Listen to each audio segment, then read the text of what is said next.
Hello everyone, today it's another charging session that I filmed at Ionity, and today the contestant is the Volkswagen ID.4 GTX, the new version, the new 2024 version with the new hardware, new ID software 4.0. And the question is it a different charging curve that it was with the previous version, with previous hardware and also software up to 3.7 I think. And spoiler alert, yes, it is different and it is better. And so we're gonna look at the charging session that I filmed off Ionity. I charged from 7 to 90%. Then we're gonna look at the charging curve. We compare it to the old charging curve of the old ID.4 GTX, old, then to the ID.4 Pro, the new 2024 version, and then to other Volkswagen cars. And then of course we're gonna look at also kilowatt hours charged and the range added. If you want an overview of all of your charging sessions, all of your trips, your average consumption, your AC to DC ratio, then Tronity is exactly your thing. All of the things are being recorded without you having to do anything. It's just all in the background. You can see where you went with what consumption and all of your charging sessions. And you can also say if a trip was a private trip or for business, and the same for charging sessions. There's also a 100% text compliant driver's logbook. My viewers get 25% off if they use the link in the description below. And here we have the Ionity screen that I filmed off in a time lapse. We start at 7% and right away we go up to 165 kilowatt. Our voltage is around 360 volt. It will go up a bit over 401 volt till the 90% that I charged here. And our charging power is going up and up and up to a peak of 181 kilowatt, and then it slowly goes down. After 5 minutes already 13 kilowatt hours charged, and we are at 23%. Now already, it's fast. 180 kilowatt here is it the peak? Short while we had 181, but then it goes down at around 32%. Which is still good because it goes down slowly, not very fast. We're not using the full 500 amp that Ionity can deliver. There's a limit on all high power chargers and CCS standard, but here it's still fine. And we can see there was a tiny jump from 150 to 140 kilowatt. And we will also see that it goes down to 110 kilowatt, goes further down to 105, but then back up. I don't know what was the charger, if it was the car. It wasn't too hot on that day, so now we are at 105 kilowatt, but then we jump back up to that again, and we have another jump here, 103 up to 110 again, which is awesome because we go under 100 kilowatt at 67%, which is pretty good. 389 volt we have now. After 20 minutes, where are we? We have 47 kilowatt hours charged. We are at 62%. Still above 100 kilowatt, like I said. My ID.7 is 64 is the percent where it goes under 100 kilowatt, but it also has a higher peak. There it was at 67% under 100 kilowatt, not even 400 volt yet. After 25 minutes we have charged 55.5 kilowatt hours. We are at 72%. It goes down now a bit faster than before. We're going to see that in the charging curve as well, but there's a level where it will stay at around 32 kilowatt to the 90% that I charged. This will go on for a bit further, but then also a bit more down, but I haven't charged to higher than 90% on this charging session. But you can see now we have reached the 400 volt that the battery has, and it still goes up a bit, but not too much. At 81%. We're also going to look at 10 to 80%, how long that took, and we compare it to other cars that I have tested. Ooh, the voltage went down from 401 back to 400 volt. That's interesting. Haven't seen that. And like I said, soon we are at that 32 kilowatt that I talked about. After 36 minutes, 67 kilowatt hours charged, we're at 86%. That's a good time. And now we have that 32, and it's gonna stay till the end, till 90%, where I have stopped. The voltage goes down. Look at that. I haven't seen that before. That's new. And we're almost done, 88%. It's gonna charge. The full charging thing was 70.8 kilowatt hours in 42 minutes. And here we're done. There was a nice charging session on a nice warm day, but not hot. And here we have the charging curve of the new Volkswagen ID.4 GTX with software 4.0. And as you can see, it went up very fast, then it goes up slowly to the peak of the 181 kilowatt, and then it is slowed down here, but then goes down a bit faster, then it stays at that level, and then again a slow going down. So there is not a real point where you can say I want to leave. I mean, if you need extreme charging, then you should leave at around 40 to 45%, and you might say that's nothing, and this depends on the car.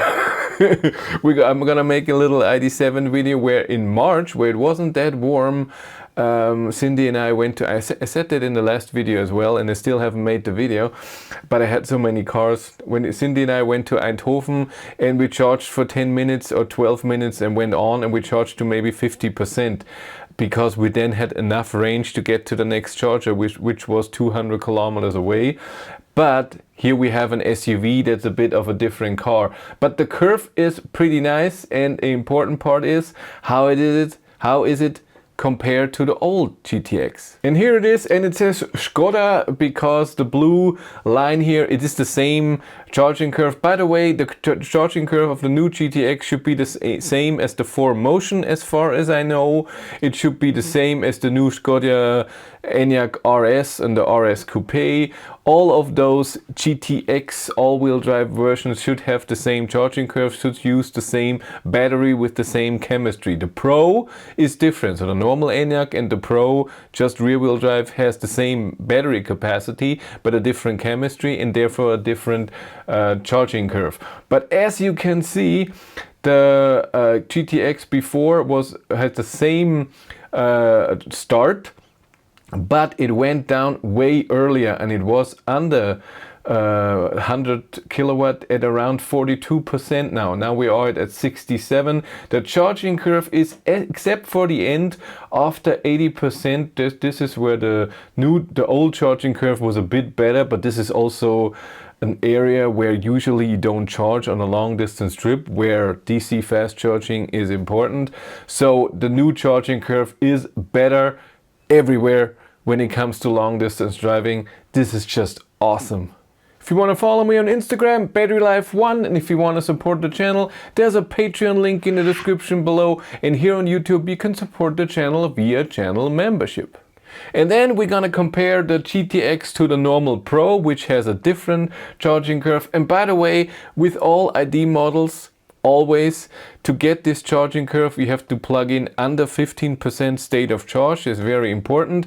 With the new, and of course with a good temperature in the battery, and with the new hardware and software, it's very easy because you can preheat with the button, manual preheating of the battery, or you navigate to a charger and it does it automatically. So that's in the past that there was a problem, so there's no excuses anymore that you don't get a good charging power and you don't get this charging curve.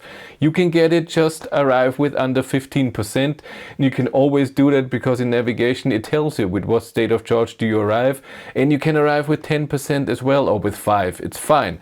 But as you can see, the Pro is very, very flat, which can be good. But with the old GTX, it was a bit of a balance. It was the question, do you charge to 80% or do you charge to 50-60%? The old curve of the GTX, if you charge to a low state of charge, 50 or 60%, the old GTX was better than the Pro. But now the difference after 45% is not that big. So right now with the new hardware, the GTX has a better charging curve. This difference here, 10-20 kilowatt, it's not that big, when in the beginning here you have 30-40 kilowatt difference, and this is where a lot of energy goes into the battery and brings you more kilowatt hours in, and that's awesome. So you can see the different curves, and here at the end at 80% they're the same. That's very interesting. From 45 to 80, the Pro is a bit better, but underneath here it's the GTX, and GTX is awesome. And now the big comparison, all ID cars, well, that have a 77 kilowatt hour battery. And also you have to think the GTX ID.4 has the same charging curve as the ID.3 Pro S, also with the big battery. So this is also included in this. And we have here in blue the ID.7, in 4 the ID.4 Pro, in red. In yellow we have the ID Bus, and in green we have the GTX. And as you can see, the ID.7 I always love to show that, but they gave the most efficient ID car also the best charging curve. Up till, where are we here? 57%, the ID.7 has higher charging power than all the other ID cars. Then only the Pro is a bit better here in the end, but ID.7 is then the same as all the others. And this is what I mean, what I said before. Also, you don't need to charge that much to get to your next charger. It's better to just charge to 55-60% and drive with 130, even 140. You can drive above 200 kilometers to the next charger. We did it in the Eindhoven trip, and it was just so easy. Again, I try to make this video next week because it's very interesting and have all the data in Tronity, by the way. I didn't record or film anything. It's all in Tronity and in the WeCharge app, what I charged, and I have all the trips in Tronity. We're gonna look in this in detail. So ID Bus has a higher peak here, but then goes down pretty fast. ID.4 is flat, GTX is high and then low, and ID.7 is high, and then very similar to the others. And then at the end, this is where the bus comes in a bit more in the end of the 80%, which is weird. But it also makes sense because the bus maybe because of higher consumption, it needs a bit of higher state of charge to go on. And so they gave it a bit of a different curve that you can charge to 85% or so if you need your 250 kilometers or so. I get that. Then it's the comparison of the kilowatt hours charged into the battery, and up here I have the times. The ID Bus takes 31 minutes from 10 to 80%. The GTX takes 29 minutes. The ID.4 Pro 28. It's faster from 10 to 80%. And my ID.7, it was 26 minutes, but I plugged in exactly at 10%. If I would have plugged in at 8%, then at 10% I would have already had the full charging power. And so if you plug in at 10%, it has to ramp up. That's why it took 26 minutes, and I think it can be faster, 25 and a half. I said it. Yes, I say everything is great with my ID.7, all other cars are crap. No, I'm not saying this. This is just logical to me. The others are all I plugged in under 10%, but the ID.7, my charging session was at 10%. I can film at some point another one from 5 to 100%, 80% or 90% or so. But kilowatt hours charged into the battery, and as we can see, the ID.4 Pro kilowatt hours are least, and they meet up, the curves meet up of the GTX after 28 minutes. That's a long time, 28 minutes. So for 28 minutes, the GTX has more kilowatt hours charged into the battery. And after the 28 minutes, as we see, we are at 80%. So this is what I said it before. There's no difference. If you do long distance traveling, if you charge to 80%, it doesn't matter if Pro or GTX. If you charge less, to a lower state of charge, then the GTX is just better. But we also see that the ID.7 is above all of them. They all meet at around 28 minutes at the 80%, which is awesome. But like I said, ID.7 takes 25 and a half minutes to get to the 80%, and it has less kilowatt hours, again because I plugged in at 10%, less kilowatt hours charged at the same time. And the ID Bus is the lowest for whatever reason. It's only the ID.4 is lower under 15 minutes, and then the ID Bus doesn't charge that many kilowatt hours into the battery.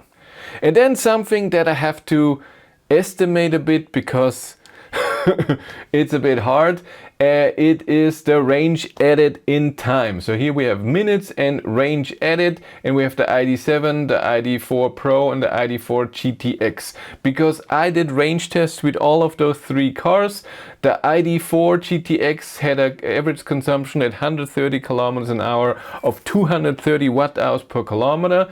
The ID.4 Pro I did at colder temperatures with the heat on, and it had less consumption, but I think at the same conditions it would have 5 to 7% less consumption, so I took the number 214 watt hours per kilometer. My ID.7, I did the range test at freezing temperatures, under 0 degrees with heat on, and I don't even have a heat pump, in December. So 5 months ago. And so I'm estimating here 200 kilowatt hours. I think it would be even less, because we compared the ID.4 Pro to the ID.7, a test drive where we drove mostly highway 130 kilometers, but also a bit, I think of 120 kilometers were 15 kilometers country road. And the ID.7 had 17% more energy in the battery, less consumption, and charged at the end to the same starting state of charge, 17% less. So the number seems to be very accurate, 17% less. I didn't take the 17% now because I want to do that range test soon. But even if I don't take the 17%, which would be 185 watt hours per kilometer, by the way, average consumption at 130. I would love it if it would be that number, but I don't know yet. I want to do a range test in the summer soon with the ID.7 and hopefully also reach the amazing number of 400 kilometers of range, even though it's then 6 months old and has a bit of degradation already. But when we look at the curves, range added in time, ID.4 Pro starts a bit slow, but then meets up at around 18 minutes with the GTX and then gets above the GTX because it has lower consumption. But the ID.7, because of better charging curve and lower consumption, is above all of them. But it's built for that. It's a limousine. It's built for less consumption, especially at higher speeds, and I've seen that in the Eindhoven trip too, because we drove 140 on the way there, on the way back 150, 160, and it was still okay. It wasn't, oh my god, where does the range go and everything. It was fine. So I hope I could help you a bit with the info about the charging of the new GTX and my comparison to the Pro, so that you can decide which car is the best for you. But that's it for me. Thank you very much for watching. Have a great day and take care. Bye.